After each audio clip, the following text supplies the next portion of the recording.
Being successful at sales also means that you can be successful selling at many different companies.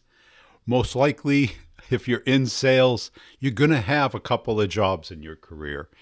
And I think too many people think that selling is identical at every company.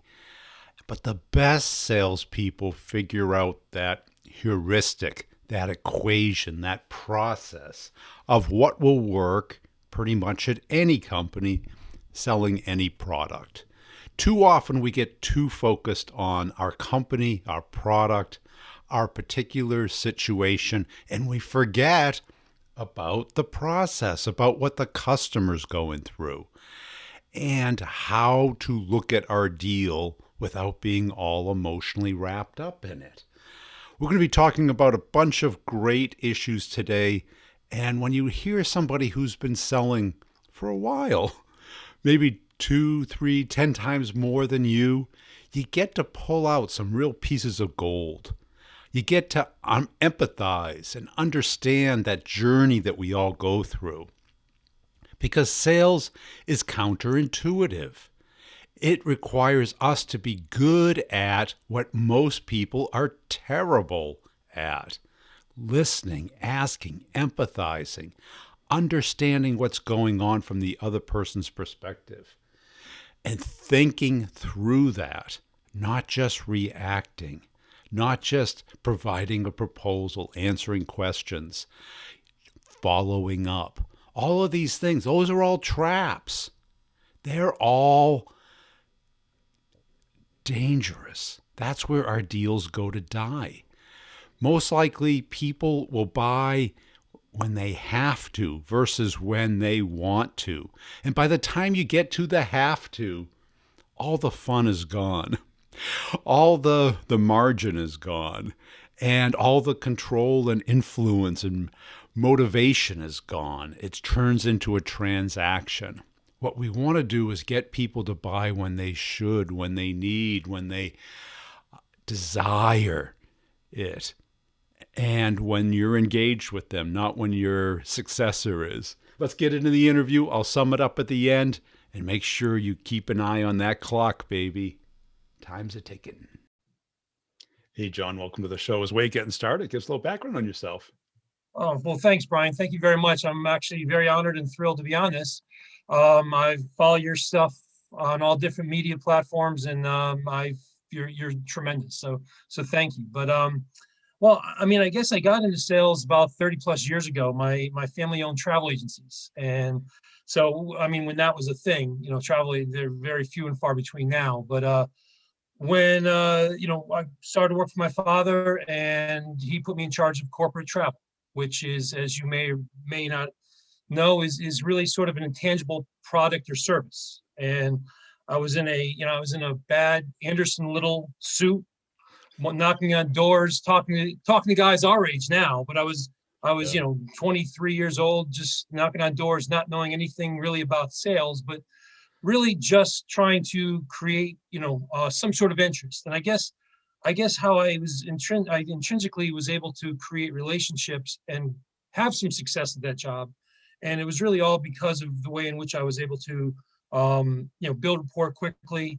And maybe they felt sorry for me, but they were willing to give me a chance when we were going up against companies such as like, American Express and some of these big giant conglomerates.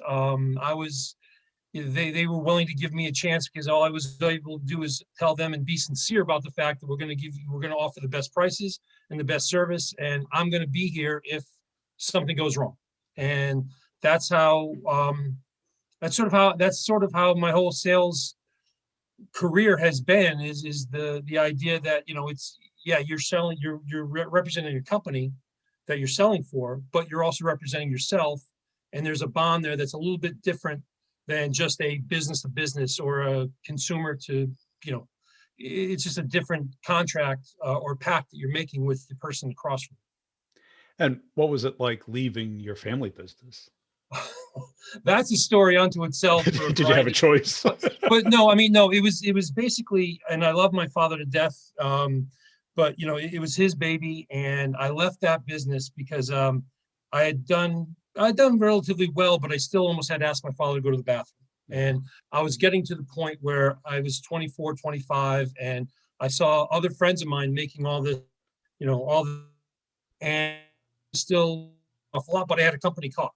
So that was sort of like a weird scenario where I just decided, and every time I would try to, talk to my father about it, he was like, "You still have more to learn. You still have more to learn. You still have more to learn." So I finally, at one point, decided, with no plan B, um, I was starting to have a really bad taste in my mouth from my dad, and I was like, "I can't do this anymore.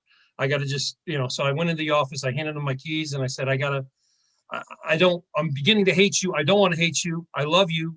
I got to go do something else." He said, "What are you going to do?" I said, "I don't know." And luckily, I went to work for a company called Paychecks, where I got a actual formal education in sales. So it was very interesting that I started doing sales with really nothing other than just a handshake and, I guess, some conversation skills. And then, then I went to Paychecks. We had a month where I was up in Rochester, New York, and all I did was learn about sales 101. And it was actually mind blowing. But a lot of it does come down to the relationship that you have with the person in front of you. Because yeah, it's professional communication. Right. Right. And it's interesting because even in this COVID world where you're not one to one with somebody, there's also an energy or a vibration that you give off. And in a lot of cases, you get, and you probably get phone calls on your cell phone. And now they're robots, but a lot of times you get somebody trying to cold call you, and they don't want to be there. You don't want to get the phone call, and it's really just a bad scenario for every. I mean, the odds are very low that anything successful is going to come out of that. However, if you're able to, in the days when cold calling was a lot more pervasive, the biggest thing you could do is just be yourself, and just let that flow. Because I think, like I said, people, even though we're not face to face, there's an energy that we give off. And that's an incredibly strong thing, probably more so than anything I could ever say or any point I could ever make, is the idea that you trust me, and that I'm going to do, I'm going to do the best thing I can by you. And that's how it all works. And then you went into leadership. Is that true? Well, I've had, throughout my career, I've had different paths. I've gone back and forth between leadership and carrying a bag, and sometimes being a player coach. And I don't have much of an ego, so it doesn't matter to me whether I'm, managing or if I'm carrying a bag. Even if I'm carrying a bag at my advanced age, I'm still trying to mentor people and, mentor, I Well, it's love. good to see you still getting around. I'm 54, Brian. It's not easy. No. So, but no, so that's pretty much been the way I've maneuvered my career. Yeah. Did you have any preference? Did you enjoy leadership, or I know I definitely enjoy leadership. That's not a problem. But the other thing too is, though, I do like sales. I love the craft of sales. I love the idea of, and I've done all different types of sales throughout my career, because I've done a lot of startups, and sometimes in startups, man plans and God laughs. And you go in thinking you're going to be leadership, and you realize that you've got to prove the concept, and you're hiring people that you're hoping they're going to prove the concept, but they're not really getting the job done. And so sometimes you have to kind of come off your, out of the ivory tower, so to speak, and roll your sleeves up and just go ahead and, get the concept proven so we can get funded. And do you like the startup world? Because it's very different than the big company. Yes, I do. I do like the startup world. I've dipped my foot in the big company. About a job or two ago, or a job ago, I was on the global strategic team with Symantec, and that was terrific. I mean, prior to having that job, I had always had a little bit of, I was always a little bit intimidated by the Fortune 500 sales team, because that's what I had been going up against my whole career. I was always the startup, the ankle biter, if you will, trying to get at, pick off some of the scraps that that the big boys just didn't, seem to pick up. And that worked out fine. I mean, I think, the same formula applies, that it's all about the relationships. However, there's a lot more involved in the, in the enterprise space that, then there's a lot more red tape, and I don't have a problem with that, but it's when you have a hour and a half meeting with a customer and you have 5 hours of, you know, Salesforce and different things you need to do to go and send that to Documented, yeah. right, communicate that back to the business. It just gets a little much. Like I'm does. more like, okay, what are the next steps? And I get the whole planning piece of it. They need to because they're a publicly traded company. Got it. But I just like to be a little more creative and a little bit more, just I don't know. I think the idea of having it all written down is great, but I think I'm more of an action person. Right. I agree with you 100% there. Now, I think that first experience of, the door to door, almost business to business, Yes. with, no training, that was great groundwork, right? To build up that. Terrific groundwork. And what did you learn at Paychecks that was kind of new to you? Well, I learned that there's a dance that needs to be played. There's a dance that needs to be danced on both sides. Yeah. And, at a certain point, you do have the right to ask a tough question. If you're doing all the things that you're supposed to be doing, you can't necessarily just be giving. You have to also, there's an agreement that's implied in all of the conversations that you're having. And there's also a cadence. And if that cadence gets broken, obviously we need to understand, we need to take a step back and say, listen, am I crazy, but I'm feeling something different here? Is there the momentum left? Is it, is this now turned into a back burner issue or a back burner project, or where are we? And I think early in my career, I was too busy trying to, sure, whatever, I'll jump through hoops, I'll do everything you want. More service than point, sales. Right, exactly. And you learn once in a while where somebody takes advantage of you that, hey, wait a second, that didn't feel great. And I don't know if I have the guts to, make an enemy here, but I have to ask a tough question. I have to ask maybe an uncomfortable question. And that's really where, that's one of the things that I learned there, definitely. Yeah, cool. Because, not a lot of people teach that. A lot of people teach that first part, how to get in the door. And they assume that since you got in the door, they're going to buy. Right. And no, that doesn't, there's a lot that happens after you get in the door. Exactly. And especially whether it was for an enterprise sale or whether it was for anything else I've done, and most of the stuff most of the jobs I've had in my career, I've sold enterprises. So that's not, when I say enterprise, I was referring more to my job at Symantec, where it was, that was an enterprise sales team. Right. But I was more in a startup trying to sell into enterprises. And, it's even more, relationships are even more important in that scenario, because, not only are you working on, 15 different relationships throughout the enterprise, because you need to be, the IT people, the operations people, you need to know the CFO, you need the procurement people, you need relationships on all those fronts. And they need to feel comfortable that you're going to be there for them when the excrement hits the ventilator, so to speak. And so now you're at a startup now, is that true? Yes, I work for a company called Builder, and we are basically, we create mobile apps and custom software on an artificial intelligence platform. It's the basic premise, and we work with startups. Our customers are entrepreneurs, startups, small, mid-sized businesses, and also enterprise as well. And we're able to help each one in a variety of different, come from a variety of different angles. And, so that we're basically the Wix for mobile apps, if you will. Cool. Yeah. So that's exciting. But who do you sell to? Is it engineers? Is it marketing? Is it? For the most part, I work with, again, we started out with really no clear game plan. It was just like, go figure it out. Because that's kind of where we were at that time. Oh. I've realized that in this particular role, it's been a really good strategy to partner up with digital agencies, digital marketing companies, and because it's sort of a force multiplier. I can have one or two relationships and they can go out and give me, provide me, 4, 5, 6 times the leads that I would possibly get in, just sitting there banging on the phone, in an 8-hour day.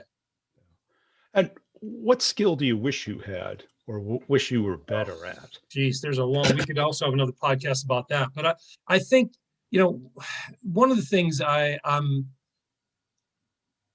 pretty good at presentations in that I'm a people person. However, there are times when I wish I were a little bit more polished with regard to how I communicate. But that's also helped me out tremendously throughout my career because I am me. It's not like, I'm sure you've gotten phone calls or you've seen the guy who turns into the disc jockey when they call or when they, when they're in the boardroom. Hey, Brian, how are you? It's good to, hey, great day today, isn't it? Yeah. How about those Jets? Yeah, no, it's all right. So yeah, so it's from time to time, I've wished I were a little bit more polished with the way I communicate or that type of thing. But I have had a CEO tell me that he loved my competent irreverence is what he called it. And some people call it authenticity. Well, yes, exactly. But it was, when I thought about that, he had we had a good relationship. So I knew he wasn't really, kind of digging me. But after a while, I thought about that and I kind of use that as a badge of honor because it is, if I am myself, I may not necessarily say the right thing at the right time all the time, but I will get to the point where I'm asking the right questions and uncovering what I need to uncover.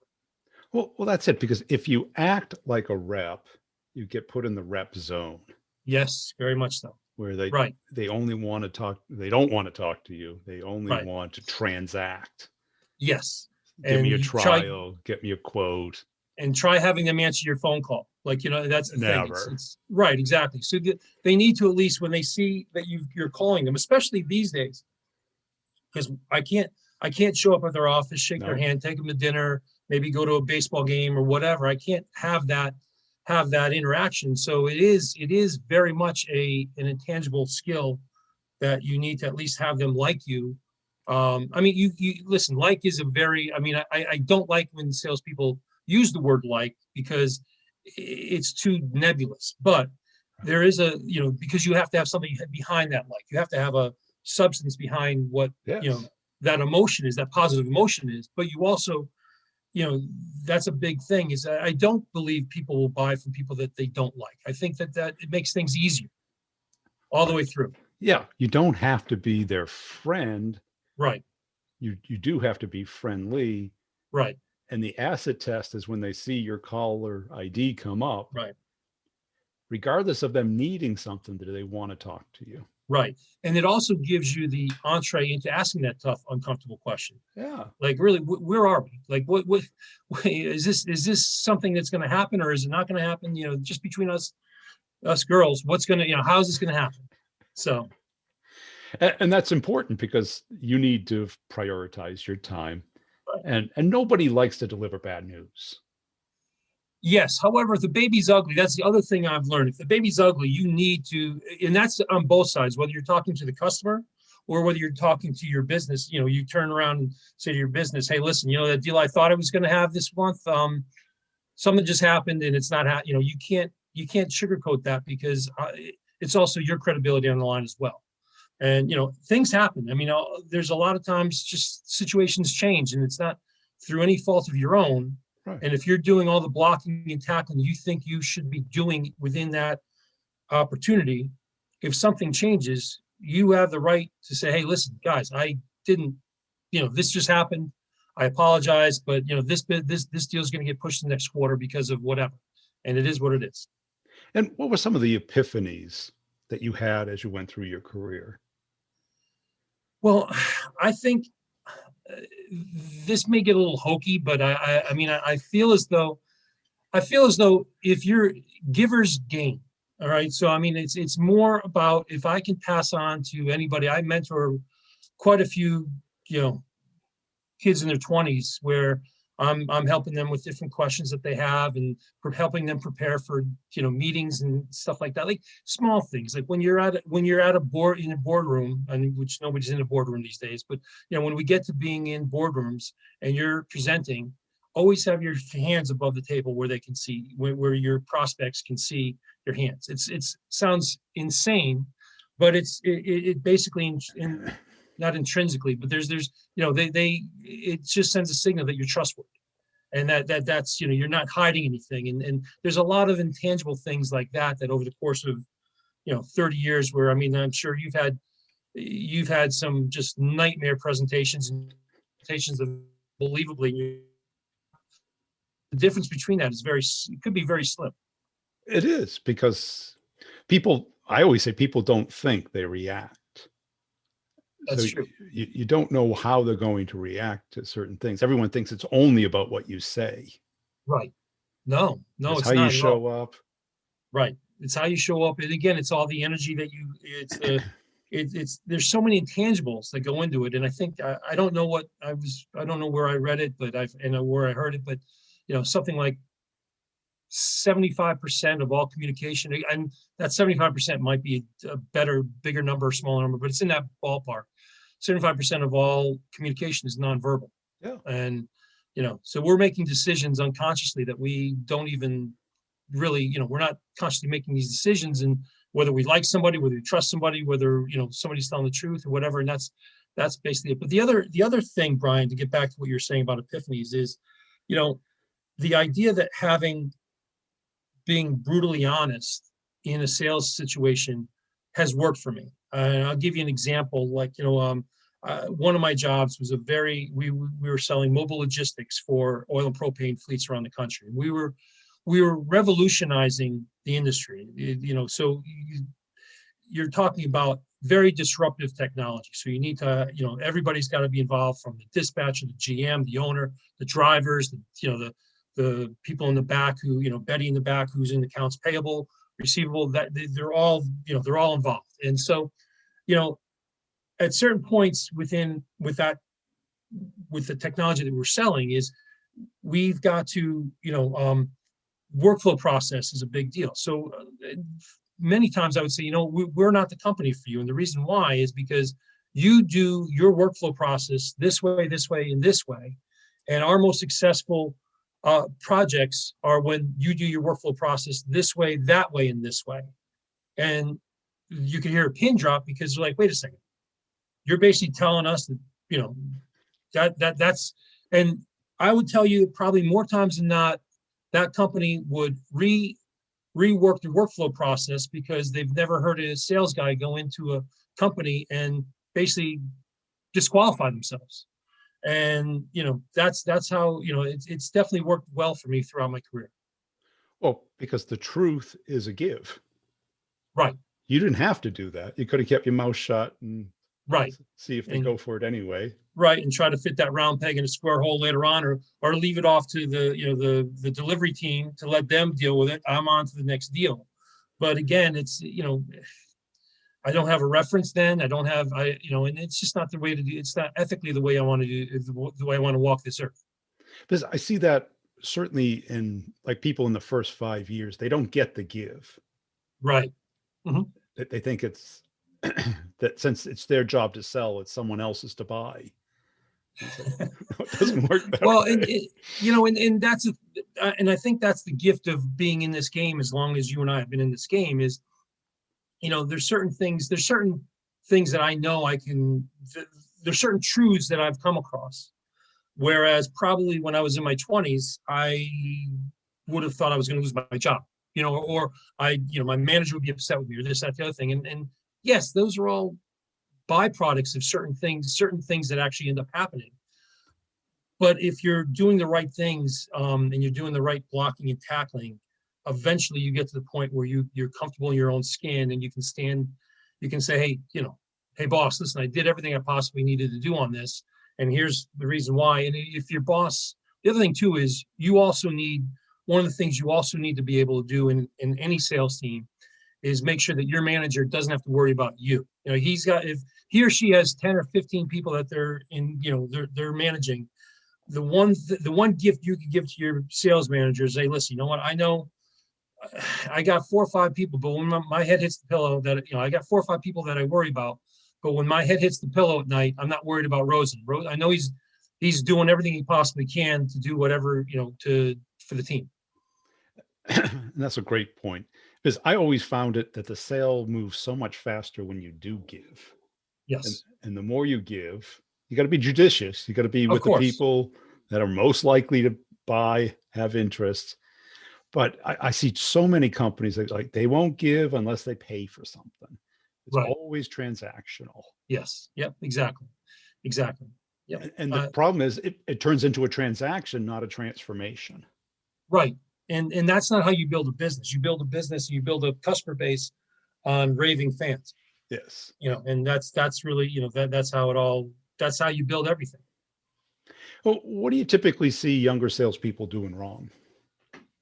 Uh, I think they're, and I probably did the same thing, although I was probably too dumb to, realize it or to, but I think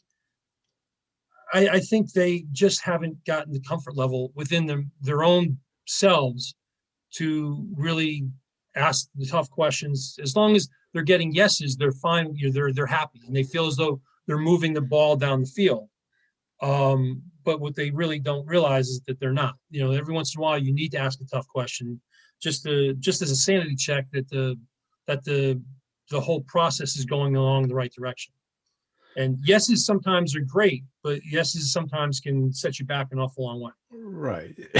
You can't assume that the other person, that yes means the same thing that means to you. Right. Exactly. It, Exactly. it might just mean I'm done talking to you. Right. Exactly. Exactly. And you listen, especially in the enterprise space, companies will, string you along for information, and it's Right. not, Yeah. you know, Because and, and they assume the other company, your company's paying your salary. right. Exactly. So, there's been plenty of situations when I've been in leadership where I've realized, wait a second, no, these guys, I'll ask a couple questions and the sales guy will be like, oh my God, yeah, yeah. I'm like, well, no, wait a second. No, that's not happening. They're basically waiting for us to drop our price to a point where they can get the vendor that they really want to work with to that same level. So we need to at least start asking some more questions. And what motivates you? At this point in my career, what motivates me is the idea that I can help other people. I mean, I do love what I do. I love startups. I love selling. I love creating strategies that we can go to market with and scale a business. Um, that's really what motivates me these days. Luckily, I've had a pretty good career where it's not like I'm worried about that big commission deal coming in or whatever. It's more about staying active and being in the game. And the craft of sales is certainly something that I absolutely love. But it's also a way to also give back to people that 20 somethings that are still they're still trying to find their way. That's what I love to do. And is it avoid or hate losing or love winning? Oh, well, that's a good question. Oh my God, that's a chicken and egg. I hate losing. That's definitely for sure. I hate losing. Can't stand it. And part of what any good salesperson does is they're motivated by their fear of failure more so than their success, because I think a lot of people don't even know how to deal with success when it actually comes to them. But I think I'm gonna have to get back to you on that one, Brian. But I do hate losing, but but I don't know what I think early on. My fear of failure was definitely something that motivated me. Yeah, I think that one of the key distinction is how people process that loss. Right, Do they learn from it, or do they right. try and brush it off and get over it as fast as possible? Well, and that's a great point because first of all, you have to learn that it's not personal. Yeah. And I think we all get involved, especially in these long, complicated sales processes that, take months to happen. It all comes down to like 1 week, the week that they're ready to decide. And it's, you have all your presentations together, everything else. You're so emotionally invested. And then you can end up losing by literally this much. And, if your company doesn't want to give like another 2% discount off of something, then they're going to go the other way. Well, they probably weren't going to go that way towards you anyway. But regardless of which, you can't help but feel like, wait a second, I just got rejected. But you have to, it's not necessarily that way. You've got to realize that it's Right. not Yeah. all about you. Was it not a right match? Did Right. did did the competition do something that you didn't, Right. or the product, Yep. whatever it is, so that you can learn from it and not repeat it? That's right. That's right. Yeah, cool. Hey, appreciate your time today, John. Where can people go to connect and follow you? Oh, well, Brian, first of all, lastly, thank you very much. I really appreciate this. I enjoyed this conversation. On LinkedIn, I'm just under John Rosen or john.rosen@builder.ai. One of my early hacks was I learned what other salespeople were bad at: managing their time, planning ahead, anticipating, prevention, questioning, anticipating. And I became good at those things because I knew my competitors would always be bad at them. Time is such an easy thing to mess up. We're all up in our head and we don't think about anything until we have to. I'll give you an example. I even when I interview very senior people, they don't think about the interview until that day. They don't think about it a day ahead, 2 days ahead. Some do, but most people, it's that morning. They look at their calendar and they see it and they go, oh no, I'm really busy.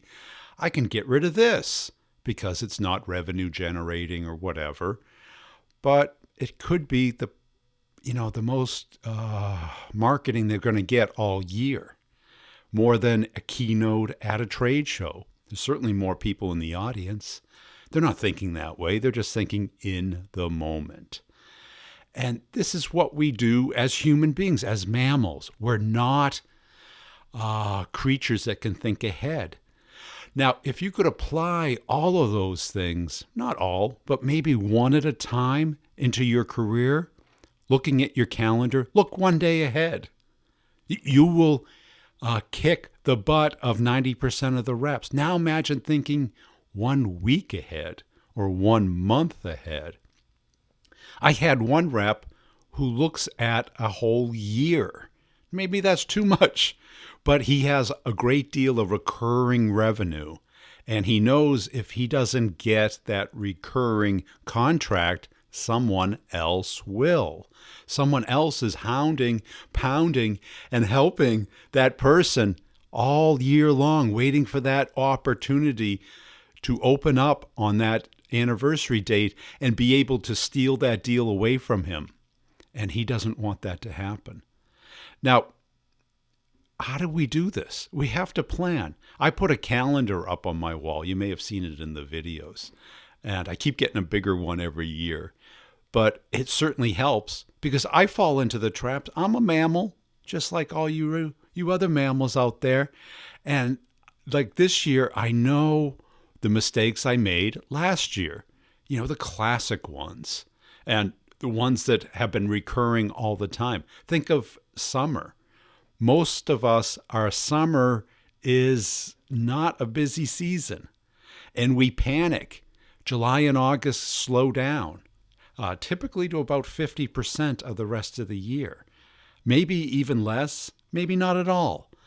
But there is a pattern. We certainly have quarterly, maybe monthly patterns based off of quotas and our managers and our companies panicking, and everybody panics at the end, the hockey stick effect. This is not because customers buy at the end of the quarter. This is because we have put that much pressure, discounting and stuff because we need it. And the whole world would be on siesta unless there was some urgency, unless there were bills to pay. Why? The bills for your house, the bills for your cable, the bills for all your utilities, they come regardless of whether you're ready or not. They didn't ask, hey, is now a good time? No, this is what we don't get as mammals. The world works on a monthly essential clock, quarterly, yearly. But we work on our circadian. We wake up, we go, we eat, we nap, we do a bunch of crap, and then we go to sleep again, and we start it all over again. That is our nature for as long as we've existed. To get out of that, it requires a proactive skill, and And if you look at sales, it's one of the most critical ones, because if you can't think ahead, you will fall into the trap. It's natural. And B2B, complex sale, many steps, it's all one big trap. Talking about ourselves, working off of our calendar, not theirs, focusing, assuming that they're going to move ahead. Think about that. Become great at it. And one of the keys is to take the courses, b2brevenue.com. Learn how to start conversations, get meetings, learn how to win the complex sale. That's what we do all day. You can sit around saying, I know everything. If you're not making $500K or more, you need these courses. If you don't want to make $500K or more, why are you in sales? Go down to the marketing department or customer support or success. It's such an easy job. You sit around talking about fonts and websites and campaigns and getting back to the customer to reset their password. Who cares? You get to sit in all those meetings and smile and nod all day. Why be in sales? You're in sales because you want control over your income. Yeah, you want to help people. You want to save the world. You want to solve problems. Congratulations. You can do that in your basement. If you're in sales, you're in there not solely to make money. I get it, snowflakes. But that's the power of being in sales, is that control over your income. And if you want it to go up, you have to get better. You can sit around and wait for the world to get better, but good luck with that, child. You want to focus on the things you have control over. You, your time, your mindset, what you take action on, the traps you do not fall into. Make sure you're listening to the other podcasts. Sales Questions, Brutally Honest Answers, The Sales Leadership Show, B2B Revenue Leadership. Don't tell anyone. We'll see you next time.